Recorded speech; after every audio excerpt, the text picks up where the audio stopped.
हम प्रदेश में विकास की बात तो करते हैं,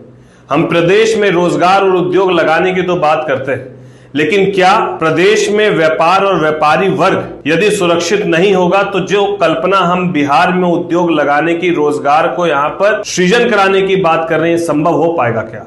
जिस तरीके से विगत रात शहर के सबसे प्रमुख स्थल पर बिहार की राजधानी पटना में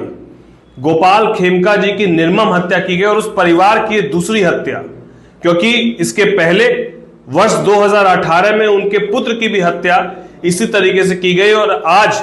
बीती रात उसी तरीके से गोपाल खेमका जी की भी हत्या जिस तरीके से खुलेआम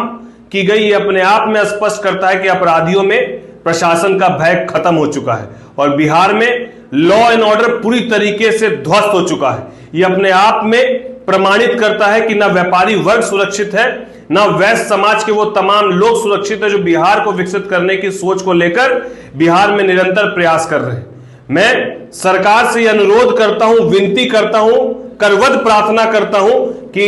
आप इस ओर व्यापारी वर्गों को,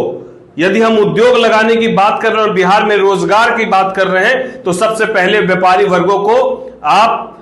सुरक्षा देने का काम करें, भय मुक्त बिहार को बनाने की सोच की तरफ अग्रसर हो, लॉ एंड ऑर्डर को इतना दुरुस्त करें। और यही लॉ एंड ऑर्डर यदि दुरुस्त करने की आपको कोई उदाहरण देखना है तो हमारे बगल में ही यूपी है, वहां देख लिया जाए लॉ एंड ऑर्डर किस तरीके से है। उसी लॉ एंड ऑर्डर की जरूरत है आज वापस से बिहार में। अपराधियों को उनकी ही भाषा में जवाब देने की जरूरत है, नहीं तो आज गोपाल खेमका तो कल कोई और व्यापारी जो है इसकी चपेट में आएगा और व्यापारी वर्ग और बिहार का विकास तब तक सुनिश्चित नहीं हो पाएगा जब तक व्यापारी अपने आप को सुरक्षित महसूस नहीं करेगा। मैं और हमारी पार्टी लोक जनशक्ति पार्टी रामविलास, हमारे नेता चिराग पासवान जी, इस दुख की घड़ी में परिवार के साथ हम लोग सब खड़े हैं और हम लोग सब सरकार से निवेदन करने की स्थिति में है कि सरकार इस ओर सकारात्मक पहल करे, न केवल अपराधी